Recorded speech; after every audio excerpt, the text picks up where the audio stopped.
This is our 2019 Q3 newsletter, and ultimately what we'd like to do is have an informal Q&A with Jonathan about a topic that's really critical, that many of you have already fed back to us, that's critical both in the sort of world of recruitment, in finance professionals doing brilliantly at work, and generally what's going on in the sort of news and topics of a senior finance professional.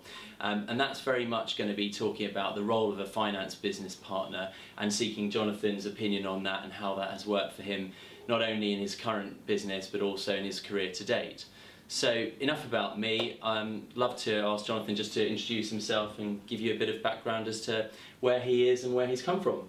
Hi, thanks Ben, thanks for the introduction. Yeah, my name's Jonathan Millam. I work for Equinity. I'm the Group Finance Planning and Analysis Director.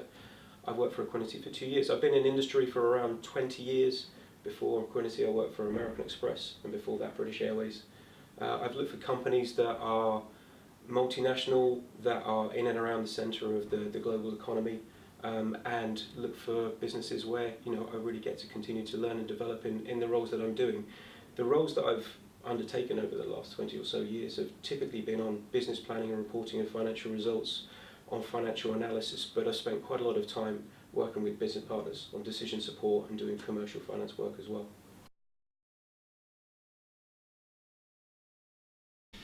So the purpose of today's debate is really to talk about what does a real finance business partner look like, and I've asked Jonathan to debate that with me because certainly in the world of senior finance recruitment it's the most overly used phrase, and probably one of the hardest for people looking for an opportunity or people looking to get on in their careers to really articulate whether they truly are being a commercial business partner. So I guess before we get into that, it'd be really useful just to get your take on what in your mind, Jonathan, is a true finance business partner, and what is he or she doing daily, weekly, monthly? Yep. Yeah, sure, Ben. So for me, it's the finance function that helps and prepares the decisions for the business to take that's going to enable us to drive shareholder value. And there's always going to be an element in financial business partnering of doing historical financial reporting to see where the business has come from. But effectively these roles in my mind are forward-looking, commercial, and will involve a lot of analysis that will help make the right financial decisions. Some examples could be, it could be traditionally looking after a P&L and helping the division hit the profit targets and hit the revenue targets, or it could be preparing business cases for investment proposals, whether it's capital expenditure or an acquisition investment. Could be working with a corporate development team on mergers, acquisitions, figuring out which business you might want to buy, or it might be a division within the organisation that you want to dispose of. So it covers off a range of things, but it's effectively planning for the future and helping the organisation prepare and create choices to make decisions from. And in terms of the stakeholders that these people will be partnering day in, day out, typically in your world, who should they be? So I work with the corporate development team a lot. I work with the chief information officer, and in my previous role within Equinity, I worked with the chief executive of the division that I worked in, EQ Invest. Historically at American Express, be working with country managers. Within American Express, it could be that there's a leader that's responsible for deal making and negotiating with big airline partnerships, for instance. So it's typically working with commercial partners within the business that are helpful, helping to grow the business. But business partnership can be about managing costs. It could be working with the operational guys or the customer service guys on how you deliver operational efficiencies and margin improvements. So it's across the board. You can work with the whole organisation. Brilliant, thank you.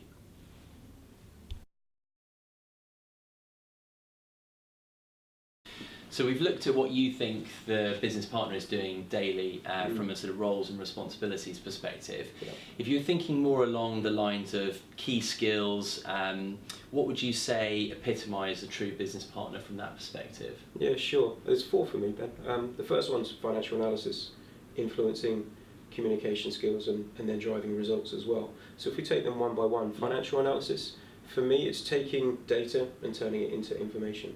It's business intelligence, and it's providing and understanding that information and creating recommendations off the back of it. That's a critical skill, and from a macro perspective, data is becoming a bigger part of our lives. So how the finance business partner population adapts to understanding and owning big data will be something that we need to develop over the next few years, I think. Another critical skill for me is influencing.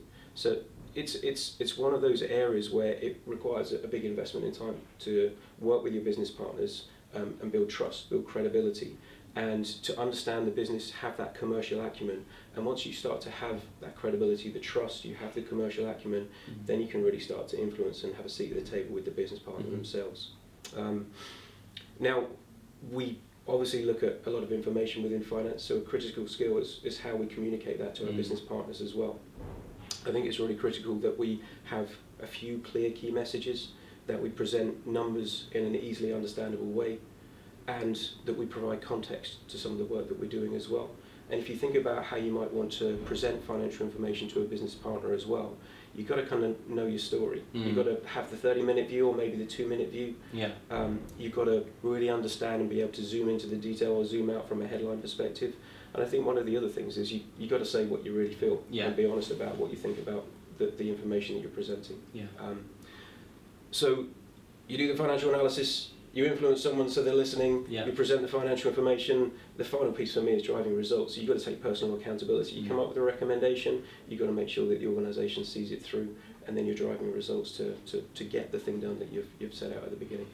And just picking up on that last point, because I would imagine if you're a VP of FP&A, driving results with the level at which you're operating is easier than if you're a commercial analyst, 3 or 4 years PQE, and you've got, let's say it's someone that's business partnering a CIO, a tough CIO, and the objective of that commercial business partner is to drive costs around the investment in technology. However, that CIO could be really tough, really challenging.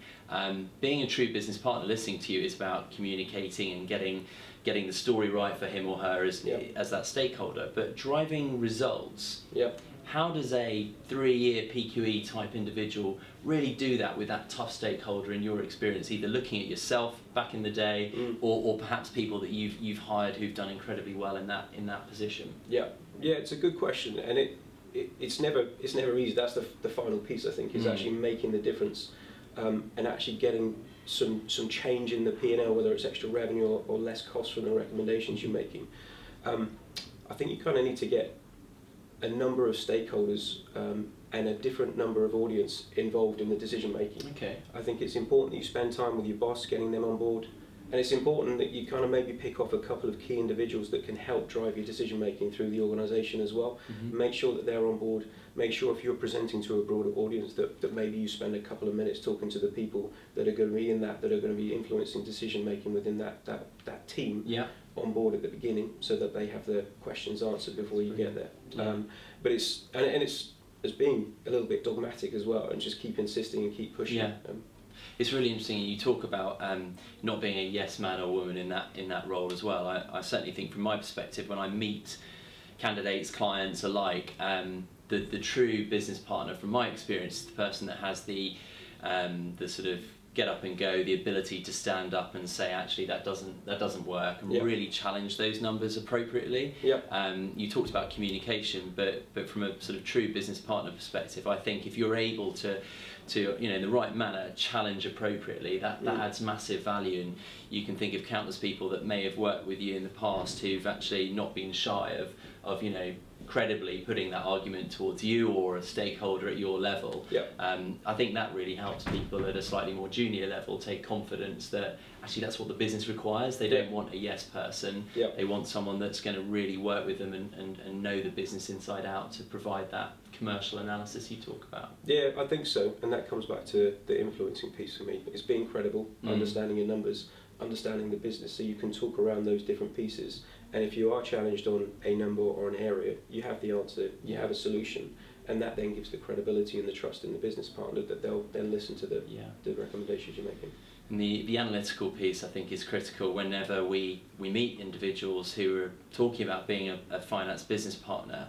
You often ask about, give examples of where you've deciphered complex data and made a really meaningful story, and how has that then created value. You talked earlier about shareholder value, and that's where a lot of this stops. And I think a lot of people say, I'm a true commercial analyst or business partner, but when you dig deep into those examples, actually what a lot of people are good at is deciphering data, but then not making that so meaningful in order to tell a story, to which actually might drive margin, might drive sales, might change the flow of costs for technology or whatever. Would you agree in that kind of concept that can be a stumbling block for people, is not taking it that bit further in creating the narrative? Yeah, completely agree. When I talk to people about performance appraisal, whether they're giving advice on people writing a CVs, is once you've explained that, can you put a number on it at the end of it? Yeah. Because if you can't, have you really actually affected a change, or have you been part of a process which kind of got to an answer, or have you actually driven it from the beginning to the end?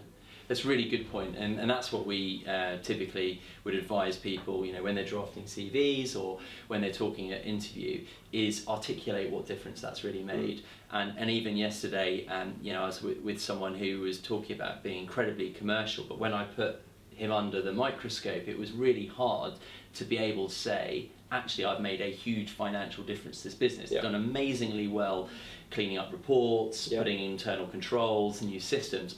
Fantastic work, really valuable. But when going for a commercial FP&A or business partnering role, that's where that individual really comes unstuck. And I think a little bit of this is about guiding people through whether those are really the right roles, or if they're what they want to continue doing. Then you've got to seek out those opportunities internally before then going for them. Because too many people are being interviewed by the likes of yourself and being knocked back, because unfortunately when it comes to the crunch and you're asking for that critical number, what difference have you made, how are shareholders feeling values driven up by you in X, Y and Z, that then is coming back and meaning they're being unsuccessful. So just, I think, a really relevant point for us all. Yeah, agreed.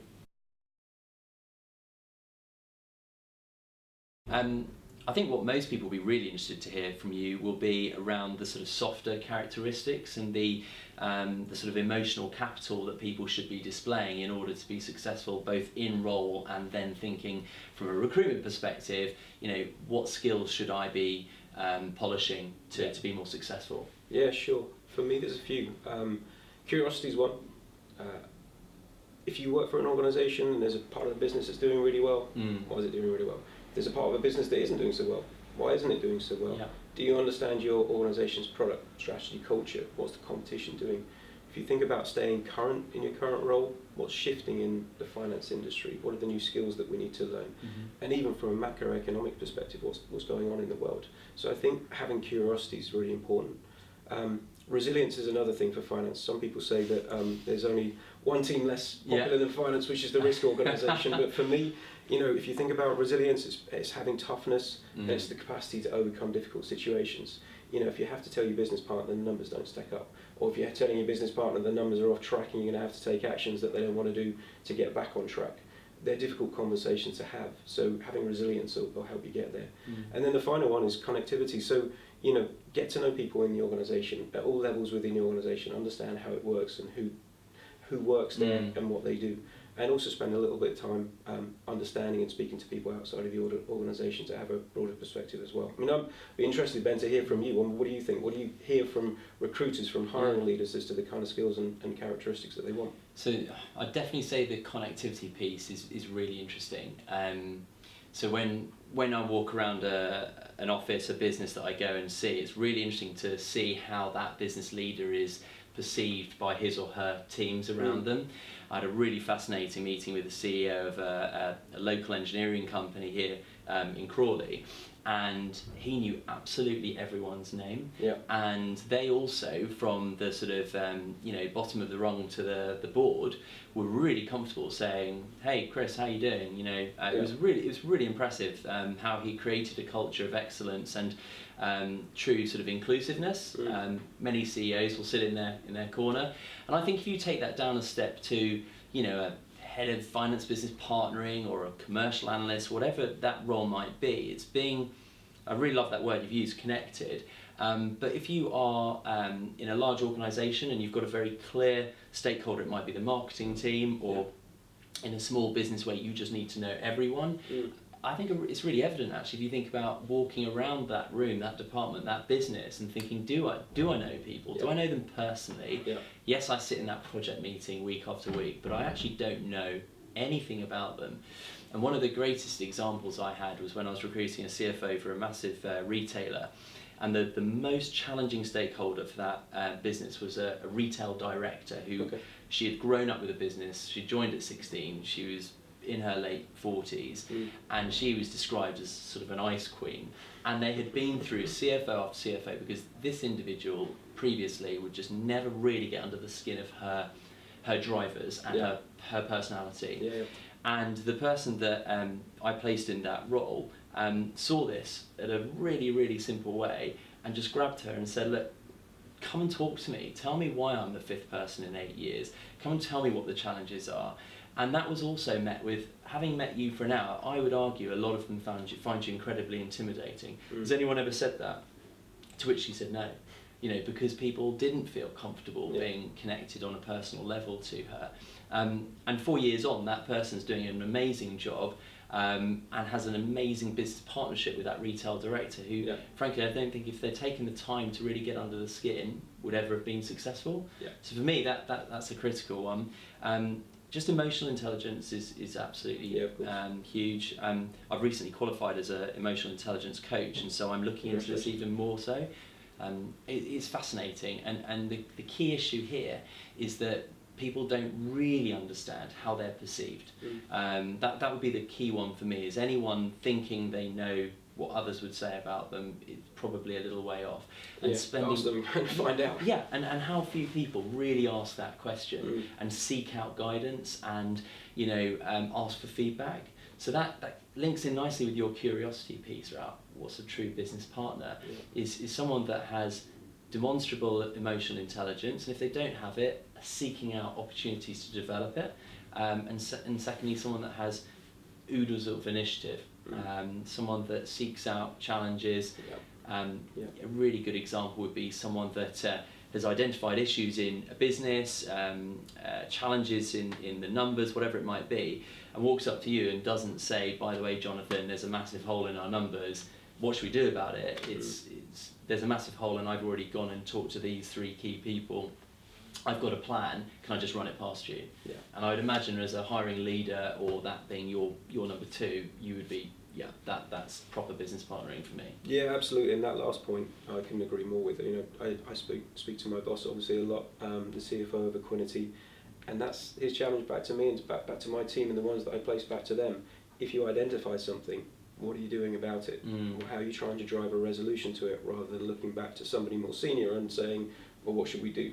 Come with solutions and options so that we can close out the issue as quickly as possible. That's amazing, yeah. Thanks very much.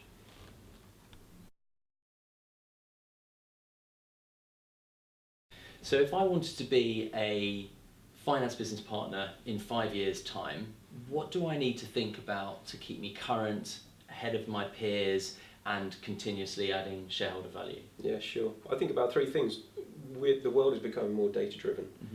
We are increasingly automating what we do, offshoring work, and robotics will play a bigger role in the future as well. And I think the final thing for me is that there's ever-changing and new business models that are being created, geopolitical environments that are changing, and there's an increasing amount of regulation. And if we take those three pieces one by one, so, you know, what do we need to do as a finance business partner? The world's becoming more data-driven. So for us to do financial analysis, we need to get hold of the big data and understand it, mine it. So either we need to start learning more about coding, or we need to start hiring data scientists into our teams that can do the work for us. So that's a big piece, and I think that will continue to evolve in the next few years as well. From an automation perspective, it'll naturally mean that we'll be doing less transactional processing in the UK and as part of our finance business partner role. And so that will free up time to do more insight, drive more value, take time to look at the business and figure out how it's performing. And then from a new business model perspective, you know, it's relatively easy to calculate the return on investment for a sales team, because you know how many new sales they've generated and how much revenue it's generated. You kind of know how much they cost. But what's changing? How do you evaluate the return on investment for a multi-channel digital acquisition investment, as an example? It might be applying the same techniques, but actually it's much more sophisticated. It's a different way of thinking about the business, and making sure that the money we spend to drive growth is money being spent responsibly and driving the right returns. So, you know, that we'll need to think about differently about some of those traditional skills that we know, applying them to different situations, new business models. Brilliant. So we've talked a lot theoretically and utilised your experience to date to help people really understand what the role of a true business partner is. Let's make it a bit more practical. So tell us a bit about Equinity. How does business partnering live and breathe in your organisation? And is there a real aptitude and desire for that kind of model, let's say, in this business? Yeah, sure. If I talk about Equinity for a couple of minutes, it's a FTSE 250 company. It makes about $500 million of revenue, 130 million of profit. It's a technology-led service and payment specialist. We have a number of different divisions. Predominantly, this is a business that originated out of the Lloyd's registrars. So we're the share registrar for more than 50% of the FTSE 100 client base. In 2017, we bought the share registrar business from Wells Fargo in the US, so we've now been able to expand into the US for the first time. Wow. And we do other things as well. So we're a pensions administrator for the Cabinet Office, for the NHS, and also we have a digital business that provides customer remediation services to financial services companies. So at the minute we're doing a lot of work with our financial services partners on helping remediate PPI claims. Oh, right. And we also have a number of other divisions, including a credit services organisation where we have a loans platform that helps B2B clients provide unsecured loans to consumers as well. So it's a really interesting business model. It's very dynamic, it's complex, there's a whole different number of pieces to it. From a finance perspective, we're on a journey, there's no question. What I really like within finance is that we have great ownership in working with the CEOs to drive the business. And our CEO and our CFO holds the finance directors accountable for running the business as much as the CEOs. So it's pretty empowering to be part of that organisation. And we get involved in a lot of commercial work. That's working on new deals, renewing deals with customers, thinking about how we grow the business. We have an operations finance team that spends a lot of time looking at our operations organisation. Part of it's based here in Crawley. But we've got a ways to go. We're on a journey, as I said. A lot of our processes actually are still pretty clunky and Excel based, and so we're currently in the middle of a transformation project to get Workday on board, and I would like off the back of that to get Adaptive Insights to do a lot more automation around the reporting, the planning, and start to automate some of our forecast processes. And equally, we kind of ourselves need to move away from the transactional process element and make sure that we create time to do more insight, to do more analytics, and help grow the business even more. So it's a great business to work for. I think the finance organisation plays a key role within Equinity, so it's a really interesting place to work.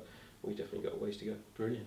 And if you were to compare that to the likes of Amex when you were there, how many years ago were you at Amex? It was 2 years ago. 2 years ago. Yeah. So, you've still got fresh memories. Yep. How different, more challenging, easier to be a true business partner is this as an organisation? What holds you back? What would facilitate quicker partnering? Yeah, I spent a lot of time at American Express, and I had a fantastic opportunity to do a number of different roles, work with really intellectual, clever people, and be involved in some really interesting projects as well.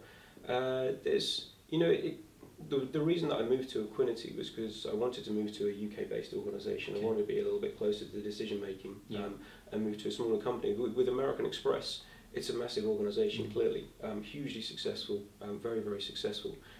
There's a lot more about influencing and getting stakeholder engagement to get what you wanted to get done. But equally at American Express, there were great opportunities to do some really interesting projects as well. So they're two very different business organisations, but both equally interesting to work for. And I imagine you'd find it, very different if you stepped into a £30 million owner-managed organisation, but the role of being a business partner never changes, does it? No. A lot of people will look at this and say, well, it's easier. You're putting millions into Workday, which, by the way, everyone seems to be doing. Yeah. I think that there needs to be sort of reality check as well around. Not everyone has the investment around those data insights. You talked earlier about hiring data scientists. We've just done that for our very small business because we've seen the investment it's paid off. Yeah. So I think it's useful to say that because I think a lot of people will listen to this and go, well, hold on, you've got bigger budgets, bigger ability to make an insight. But what would you say to the people working in smaller organisations that listen to that and go, well, how do I make a difference? What do I need to do in order to really make this live and breathe in my organisation? And perhaps the answer's not going to be hire a data scientist or invest in Workday? Sure, it's a good question. I would be less interested on the size of the thing that you're working on. Mm-hmm. I remember when I worked for British Airways and I worked in the headquarters finance team in the passenger business, and the numbers were massive. Yeah. And I moved into the cargo finance organisation, and the numbers were really tiny. Okay. And I realised very quickly, actually, I can make a bigger difference by talking to our customer service agents about managing costs within the cargo organisation that were much smaller, but had a bigger impact on the division. So I wouldn't always be so focused on the size of the number you're looking at necessarily. Okay. You're right, not every business lends itself to having sophisticated data analytics, but in any business, no matter how big or small, you can still do the analysis. You can still look at the business and see how it's performing and start to make recommendations about how you want to do it differently. Brilliant. But one of the things, there are probably two issues that come up in the recruitment process at the moment, which I'd like to sort of just get your take on. Lots of organisations the size of yours say to us, we'd like candidates coming from large blue chip businesses. They'll get us, they'll fit into that culture quickly, they'll understand what a matrix organisation feels and looks like. What's your take on that? Because you've never said that to me, but it's something that I'm constantly hearing, and I'm sure people listening to this would be going, yeah, that's super frustrating. Well, I learned a lot from working for American Express. So if somebody can come and talk to me about some of those experiences I was lucky and fortunate enough to get at American Express, then it's massively valuable. I mean, it's a real skill to work across an HQ that's based over in New York, to work with local finance partners that are in London. You're working with a global business partner or an Italian country manager that's managing their own P&L as well. Plus, of course, you get to work with people from different countries and different originations, which is a great experience as well. So, I am a big fan of having those opportunities, but it's not necessarily the be all and the end all. There are still plenty of opportunities in a smaller organisation to work across different stakeholders, different divisions within the organisation, and learn it that way. And to your point earlier about the cargo bit of work, business that you work for, I'm sure if you saw the right individual and they worked for that £25 million business, but they epitomised the curiosity, the accountability, the emotional intelligence, actually all of those things would go away. Having worked at a company or another company. Yeah, brilliant. And do you have a similar view regarding sector? Because again, the further up the food chain we recruit, the more inherently viable it seems to be that clients are wanting us to have sector knowledge. I would say 8 out of 10 executive search mandates require industry knowledge. What's your take on that from a personal perspective? Yeah, as I've looked for jobs outside of, as I've progressed my career over time, and been through interview processes, that there is sometimes do you have different industry experiences? If you want to move into retail and you don't have retail, how easy is that to do? I think again it comes back to how you can position the things that you've learned and how they're applicable in a different industry. But I think that skills are transferable, and I think it's, as we just talked about, it's more about potential and being able to demonstrate how you're going to adjust to a new industry. If you can, as you go through your career, get different industry experiences, I think that's a good thing to have on your CV, because you can then, you might have worked in a manufacturing or financial services or a retail online business, and if you can pick off some of those, they're different skill sets to have, different industry knowledges to have, and I think that's really valuable.